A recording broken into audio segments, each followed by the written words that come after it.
जेठानी बोली, रानी तुम्हारा रानी है, तुम रानी नहीं हो। मैंने तुम्हें रात में ही समझाया था कि सुबह को जल्दी उठ जाना। तुम्हारी मुंह दिखाई की रस्म है। मैंने बोला कि दीदी रात को नींद ही नहीं आई, जगह नहीं थी और मन में थोड़ा डर था कि सुबह आंख नहीं खुली तो। रजनी दीदी हंसती हुई बोली, रानी मेरी प्यारी देवरानी जल्दी से घूंघट कर लो, अगर माँ जी आ गई तो हंगामा हो जाएगा। मैंने घूंघट किया ही था तभी माँ जी वहाँ आ गई और कड़कड़ाती हुई आवाज में बोली, चलो अब क्या यही गपशप मारती रहोगी तुम दोनों। हमने चलना शुरू किया था तभी माँ जी ने रजनी दीदी के कंधे पर हाथ रखा और बोली, पता है ना कहाँ से जाना है और कैसे जाना है। माँ जी बोली, जब कोई बड़ा तुम्हारे सामने खड़ा हो तो हमेशा घूंघट में रहना और कम से कम अपने बड़ों के सामने आना और बिना घूंघट के तो कभी नहीं। रजनी दीदी कुछ बोली ही नहीं, बस अपना सर हिलाकर हाँ बोल दिया। मैंने भी बस अपना सर हाँ में हिलाया। माँ जी के जाने के बाद मैंने पूछा, रजनी दीदी आपको स्कॉलर हो और इन सब चीज़ों को कैसे निभाती हो।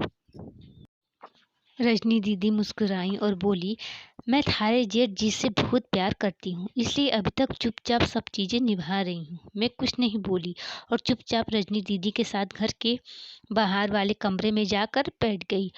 वहाँ पर एक पड़ोसी की आंटी जी बैठी थी। वो बोली, यह कैसी बहू है, ससुर जी सामने खड़े हैं और ये यहाँ बैठी है।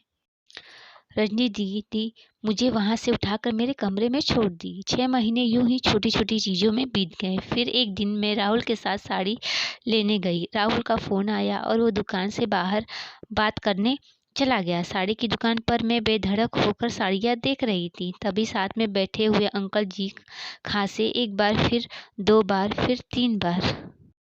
मैंने साड़ी वाले भैया से बोला, भैया जी इन अंकल जी को पानी दे दो, बहुत खांसी हो रही है इन्हें। अंकल जी भड़क उठे और बोले, क्या बदतमीज लड़की है ये, कुछ शर्म लिहाज है या नहीं इसे। दुकान पर हंगामा देख राहुल बाहर से भागकर अंदर आया और अंदर आते ही अंकल जी के पैर छूकर बोले, मामा जी आप यहाँ। मैं घबरा के दुकान से बाहर निकल आई, एक लंबा घूंघट करके गाड़ी में बैठ गई। राहुल बाहर आया और गाड़ी में बैठकर गाड़ी बहुत तेज चलाने लगा। मैं धीमी आवाज में बोली, गाड़ी बहुत तेज चला रहे हो, कहीं एक्सीडेंट ना हो जाए।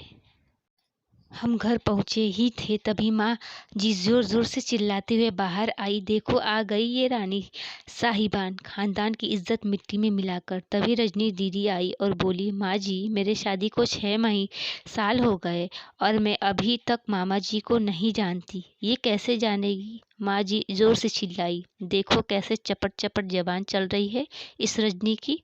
कभी राहुल सबकी बात काटते हुए बोले कि माँ ये दोनों सही बोल रही हैं, अगर ये हमेशा घूंघट करके रहती हैं तो ये मामा जी को कैसे पहचानेंगी। और माँ आज मामा जी के फ़ोन पर तुमने पूरे घर की शांति को भंग कर दिया है। ये वही समाज है जिसने सीता मैया पर भी उंगली उठाई थी। पिताजी और जेठ जी ने भी अपना पक्ष राहुल के साथ ही रखा। माँ जी थोड़ी देर सोचने के बाद वापस रजनी दीदी और मेरे पास आई और बोली, तुम दोनों अपनी मर्यादा पता है, मुझे उम्मीद है कि तुम कभी भी मेरा सिर शर्म से नीचे नहीं झुकने दोगी। हम एक ही परिवार के सदस्य हैं, हमें हमेशा साथ रहना है। अच्छा वक्त हो या बुरा वक्त, हर सदस्य को अपनी मर्यादा पता है। माँ जी ने मुझे और रजनी दीदी को गले से लगा लिया। स्टोरी पसंद आए तो चैनल को लाइक, शेयर और सब्सक्राइब करें।